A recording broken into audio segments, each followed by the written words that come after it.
Good morning. It is 9 a.m. Thanks for watching Daybreak here on WGRZ Plus, where we're streaming through 9:30 this morning. And we are continuing to follow some breaking news from last night in Buffalo.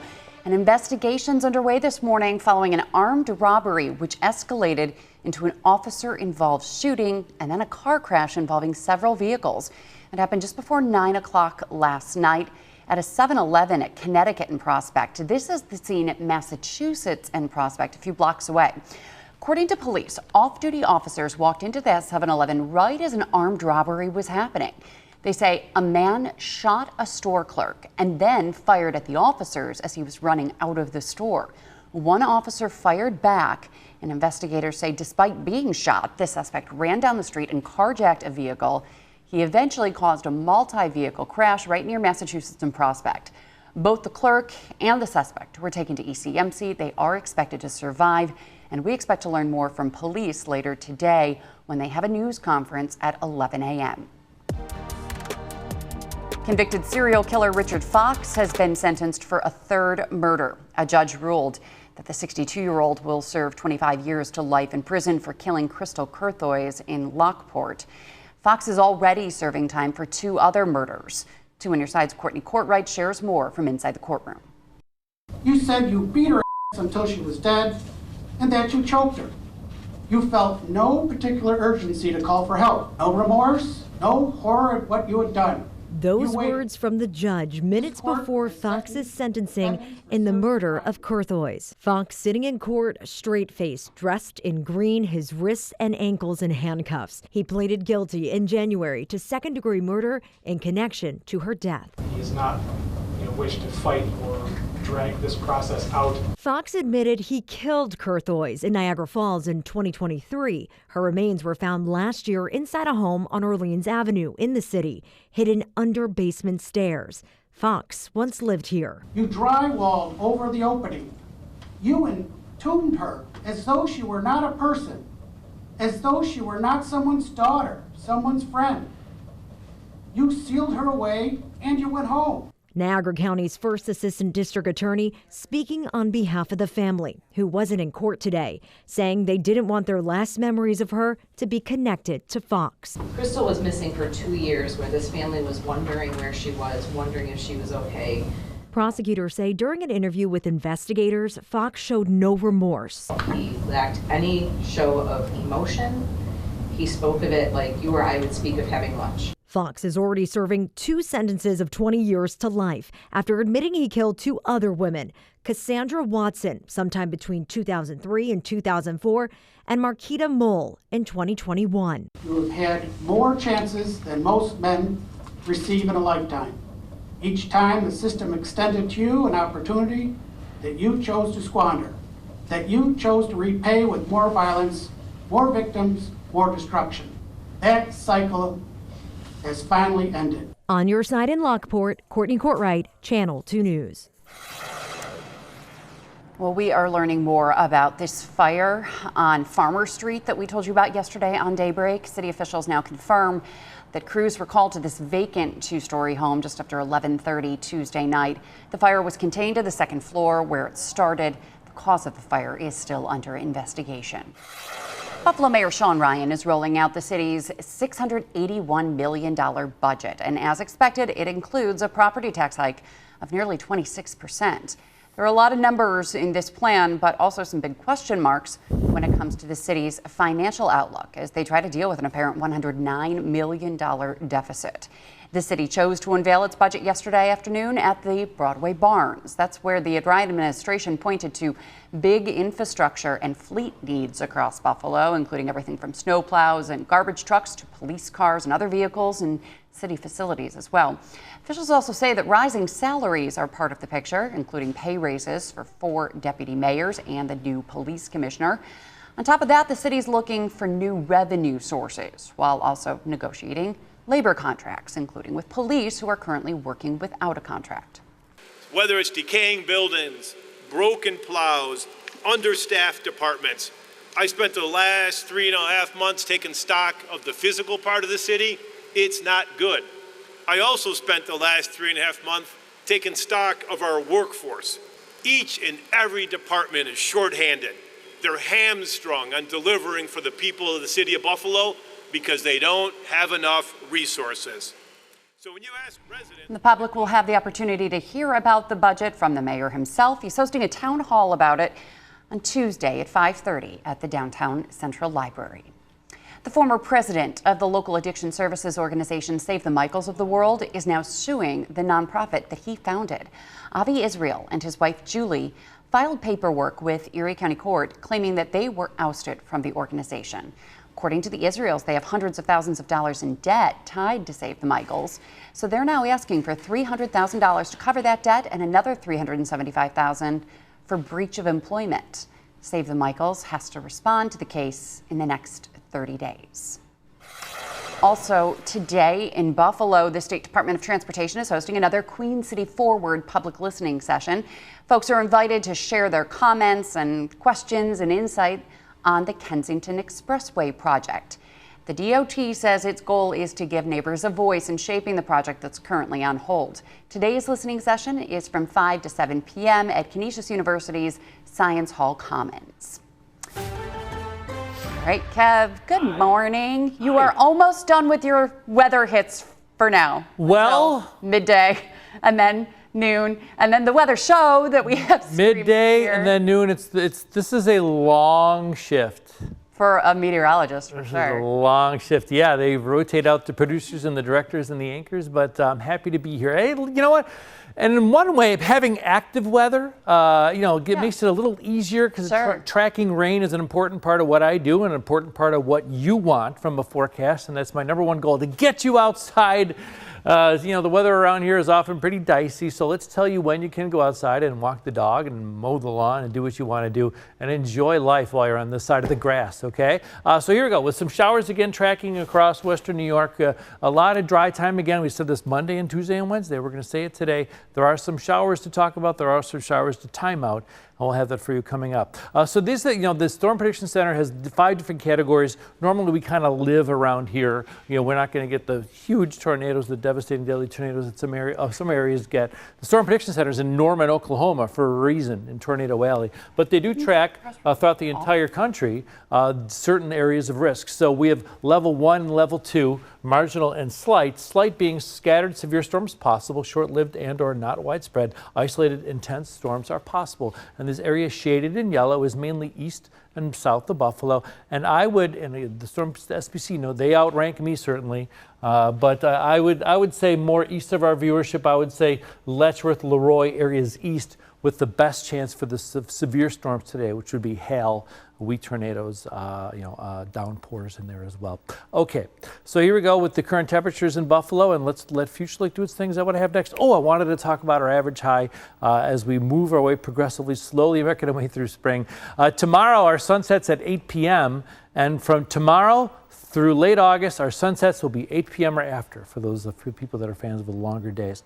Okay, here we go with where the showers are right now, moving their way south and east across western New York. And you do see some showers across Niagara on the lake. Those are expected to clear out. A lot of dry time today. And then once you get to the afternoon, once again, keep your eyes to the skies.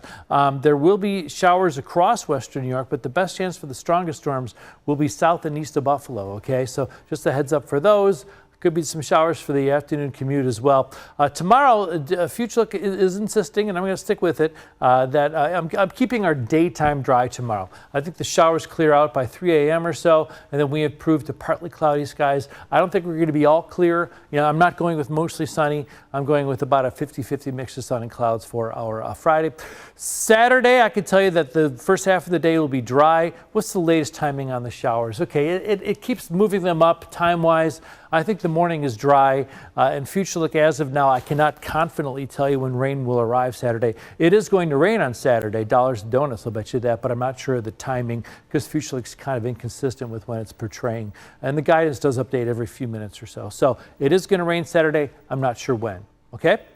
Today, showers around western New York with stronger storms mainly south and east of Buffalo. The showers eventually wane, and tomorrow should be a nice dry day for us. Areas of fog in the morning. We go from cloudy to mostly cloudy to partly cloudy as the day progresses. Winds are light. This is a nice day. This is a nice day. If your lawn's dry enough, mowing it tomorrow is a good bet. Otherwise, you want to get it done early on Saturday because it is going to rain on Saturday. A strong front. What does that mean? A cold front, which is more likely to give us thunderstorms. Like the Sabres, if they have an outdoor watch party, I think Sunday is the better day because Saturday is going to have some rain and some thunder and lightning. So there'll be a wind component as well. And then the temperatures will plummet about 30 degrees. We're going to go through the 60s, Missy, through the 50s, and spend most of our Sunday in the 40s with cloudy skies. Not a rainy day, but some rather sparse shower coverage. Again, kind of a March-like feel to our Monday as well. But most of next week, everybody, will be around 60 and dry, okay? Most of next week.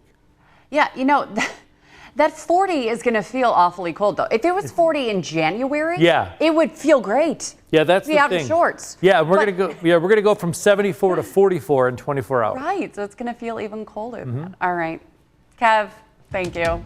And coming up after the break, you heard Kevin mention those Sabres watch parties outside. We'll talk about that. Other plans for the playoffs coming up right after the break.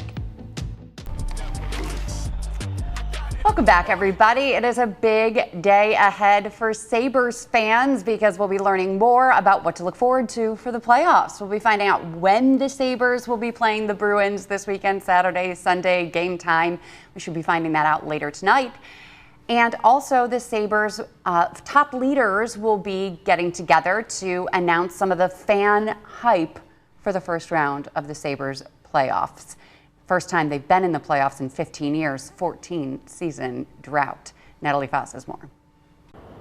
With the regular season over, it is time for the city of Buffalo to get ready for some Sabres playoff hockey. And both the Buffalo Sabres as well as the city are getting pumped, getting excited, and ready to go for this playoff hockey season. This afternoon, Vice President for Operations Pete Gwelly will be telling us everything we need to know when it comes to off-ice promotions for the playoffs. Now that includes unveiling special playoff merchandise and concessions. We're also expecting to learn more about the Saberhood block parties, which will include a pregame party in Alumni Plaza and a watch party over at Canal Side. To keep the excitement going, Sabretooth and Sabres alumni Derek Roy and Pat Coletta will be heading out into the community today for a few community pep rallies. Those are happening at Best Buddies, the Resource Council of Western New York, and Gigi's Playhouse. The Sabres say this is all about getting the community fired up and sharing in the excitement that's been 14 years in the making. There's also going to be a Sabres playoff yard sign giveaway at select Tops stores. That'll be happening tomorrow from 4 to 6. You might want to get there early because I'm sure they are going to go fast. Lots of ways to get in on the excitement and on the action as the Sabres are going to the playoffs. On your side in Alumni Plaza, Natalie Foss, Channel 2 News. Okay, are you excited? Oh, yeah. I mean, who isn't, right? It's been a while. I said this yesterday. Somebody's going to do the first ever TikTok from a Sabres playoff game. I love that. Yep. There are 34-year-olds that have never legally, had a beer in a bar watching a Sabres playoff game. Yeah.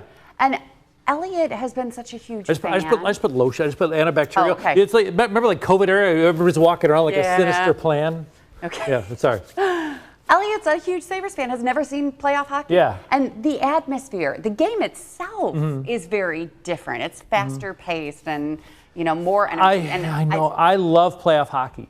And for a decade, I've just been sort of like looking out the window, like the lonely kid looking out the window watching other kids play. Yeah. Just because I love playoff hockey. I'll watch Vancouver against Utah. You know what I mean? Because it'll just the intensity and how fun it is and how much every goal and every hit means. I'm so the opposite, I'm really though. fired I haven't up. watched a lot of playoff hockey Yeah. because it's just, first of all, it's long, like these 7-game series. Right. And if I don't have a team that I'm rooting for, I kind of lose interest. The one thing I don't like, though, is I really do like 3-on-3 overtime. Yeah. And so in the playoffs, it's 5-on-5, and you keep going, and there's no shootouts. And I'm glad there's no shootouts. Right. That's not fair. No. That you're leaving it up to. But I don't want 3-on-3 hockey in the playoffs. Come on, Missy. I don't know. No, think of all the incredible moments that we've had. Think of all Brad Mays and Mayday. Hannon and all these, and some heartbreaking moments too that have happened with overtime. Yeah. And those are all because they wouldn't happen 3-on-3. It could. No, I don't want 3-on-3 hockey. It's not real. I don't think they should have 3-on-3 hockey ever. Oh, okay. In the NHL, there shouldn't be 3-on-3 hockey. To each their own. Yeah. Did you hear about the bobblehead issues? Yes. And I'm seeing it on social. A lot of fans today are upset. And this is not the first time Right, you had a long that time the to figure this Sabres out. Yeah. and Bills have kind of screwed up this giveaway thing. It was Fan Appreciation Night Right. last night, and so People are lined up. Yeah, people lined up. They knew the first 15,000 were going to get a Tage Thompson bobblehead. It's a really cool gift. But there's 19,000 seats in the arena, so 4,000 were going to leave empty-handed. Well, it turns out even more left empty-handed because, according to fans on social this morning, people were taking more than just one. How were they distributed? That's the thing. You had to go to a person who had them at a table. Okay. And so wouldn't it make more sense? You get your ticket scanned, you get your bobblehead. Scan, bobblehead, scan, bobblehead. That Just sounds like have a great system. Distributing them right there. That's not how they were doing it. And so fans were doing loops and grabbing more than one, and now they're up for sale on eBay this morning. $60, $100, $200 on eBay to get these free Tage Thompson bobbleheads. Now, what the Sabres did on Thanksgiving, remember they were giving out the gravy boats, and this year it was the butter dish for the Sabres? What they did was when fans scanned their ticket, they got a voucher for this glass butter dish, and then at the end of the game, they turned in the voucher and they got their butter dish. So that's another option. You know, it's a heck of an undertaking, but distributing them during the game, almost like going section by section. Yeah. You know what I mean? Like in class, like have it on the end of the line. And take then one and pass one. one down. Okay, there's people there's 10 in this row. Here are 10 bobbleheads. Take one and pass it down. Next one, and go section by section. That's a way to make it fair. Well, the Bills screwed it up too when they were giving out the commemorative coins for the last game at Highmark, the last season at Highmark Stadium. It was the same thing. You'd go up and you'd grab one. Well, fans were grabbing a lot, and so also on eBay, you know, those coins. I'm a season ticket holder. Just mail me the coins. Sure. Yeah. So I don't know what the Bills plan to do for giveaways for the new stadium, but there's certainly going to be something. So hopefully they'll figure it out. And if the Sabres are giving away rally towels and giving away things for the playoffs, hopefully they can figure out a better The rally towels system. they just put on the seat. Okay, so that makes sense. Right. That's easy enough. Yeah. Well, put the Tage bobblehead on the seat. You can't do that. Well, yeah, I suppose people would. No, just Or you know but what, Sabres fans, be better. What? Oh, stop taking it from Stop other people? stealing from all other it takes is one fans. jerk. And then if one jerk does it, other jerks are going to do it too. We're part of the Saberhood. Be nice. Yeah. Yeah. That's all I have to say about that. That's right. We'll take a quick break. We'll be right back. Welcome back, everybody.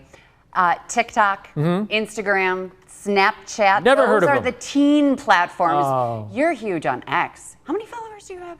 50-something thousand. That's amazing. That's the only social medium that I'm on. Yeah. I do Well, you Facebook for do weather. Oh, okay. Only for weather. I don't really do it Okay. for personally. If you don't follow him on X, Kevin Buffalo. It's so funny. I appreciate it. I get in trouble a lot, so I do. I've I had know. five. I've had five news directors tell me to take down tweets, which I believe could be that could be a record. could be a corporate record, right? Essentially, every news director you've ever worked for. Every here. news director I've ever worked for. in the X era or Twitter era. Athen Woody. Yeah. Colin, Colin, yeah. Judy. Judy, yeah. Okay. Yeah. Yeah. That's five. Five different news directors have told me, take that down, Kev. Sorry. Okay. Yep. You know what's great about Twitter? Now I can get fired from my couch. Well, we wouldn't want that to happen. No. All right. So here's why we're talking about social media. You know, there's TikTok, Instagram, and Snapchat. Those are the platforms for teens. But new data shows that teens use each one differently, and they affect their well-being in different ways. Wow. Karen Kafa from Washington has more on what families need to know. Teens turn to Instagram and TikTok for news, entertainment, and keeping up with celebrities, and lean on Snapchat for direct messaging, posting, and socializing with friends. That's according to a new survey released Wednesday by the Pew Research Center.